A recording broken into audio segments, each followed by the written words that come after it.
ദൈവത്തിന് മഹത്വമുണ്ടാകട്ടെ. സങ്കീർത്തനം 2-ാം പുസ്തകം. ജാതികൾ കലഹിക്കുന്നതും വംശങ്ങൾ നിരൂപിക്കുന്നതും എന്ത്? യഹോവയ്ക്ക് അവന്റെ അഭിഷേകത്തിനു വിരോധമായി ഭൂമിയിലെ രാജാക്കന്മാർ എഴുന്നേൽക്കുകയും അധിപതികൾ തമ്മിൽ ആലോചിക്കുകയും ചെയ്യുന്നത്.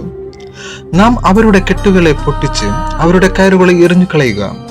സ്വർഗത്തിൽ വസിക്കുന്നവൻ ചിരിക്കുന്നു, കർത്താവ് അവരെ പരിഹസിക്കുന്നു. അന്നു അവൻ കോപത്തോടെ അവരോട് അരുളി ചെയ്യും, ക്രോധത്തോടെ അവരെ ഭ്രമിപ്പിക്കും. എന്റെ വിശുദ്ധ പർവ്വതമായ സിയോനിൽ ഞാൻ എന്റെ രാജാവിനെ വാഴ്ചിരിക്കുന്നു. ഞാൻ ഒരു നിർണയം പ്രസ്താവിക്കുന്നു. യഹോവ എന്നോട് അരുളി ചെയ്തതു, നീ എന്റെ പുത്രൻ, ഇന്നു ഞാൻ നിന്നെ ജനിപ്പിച്ചിരിക്കുന്നു.